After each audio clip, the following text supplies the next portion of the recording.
सनातन धर्म में विवाह संस्कार से पहले लड़के और लड़की की कुंडलियों का मिलान किया जाता है। दोनों की कुंडलियों में गुण मिलान, मांगलिक दोष, नाड़ी दोष, ग्रहों की चाल आदि सभी देखकर धर्म ग्रंथों के जानकारों द्वारा विवाह संस्कार के शुभ मुहूर्त की तारीख निकाली जाती है। वहीं यदि कुंडली में कुछ दोष हो तो उन दोषों का निवारण भी ज्योतिष शास्त्र के अनुसार किया जाता है और ग्रहों की चाल लड़के और लड़की की कुंडली के अनुकूल देखकर ही बताई जाती है। जब तक ग्रहों की चाल लड़के और लड़की की कुंडली के अनुकूल नहीं होती तब तक ज्योतिष शास्त्र के जानकारों द्वारा विवाह संस्कार का मुहूर्त नहीं निकाला जाता है। इन सभी की जानकारी करने के लिए हमने हरिद्वार के प्रसिद्ध और विद्वान ज्योतिष शास्त्र के जानकार पंडित श्रीधर शास्त्री से की। उन्होंने क्या कुछ कहा है, सुनिए। मिलान इसलिए किया जाता है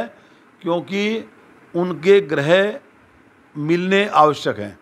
तो ग्रह मिलान में सबसे आवश्यक बात, जो मेन बात क्या होती है, एक तो लड़का लड़की आपस में उनका मंगली दोष न हो, एक मंगली ना हो,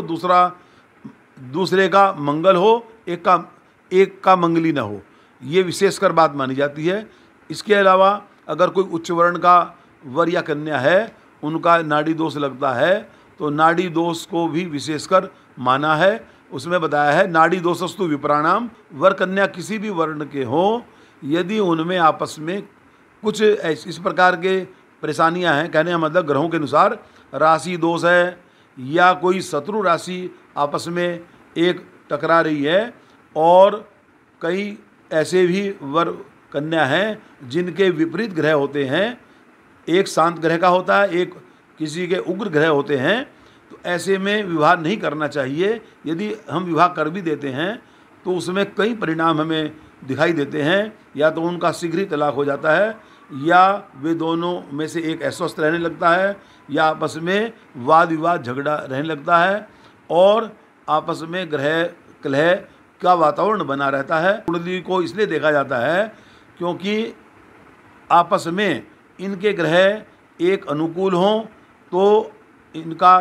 वर कन्या का जो जीवन है वह सार्थक होगा, और यदि हम मिलान करके विवाह नहीं करते हैं तो हमें कई प्रकार की जो है परेशानियां भुगतनी पड़ती हैं, और आपस में हमारा जो गृहस्थ जीवन नहीं चल पाता, वो बीच में ही टूटने की संभावना रहती है।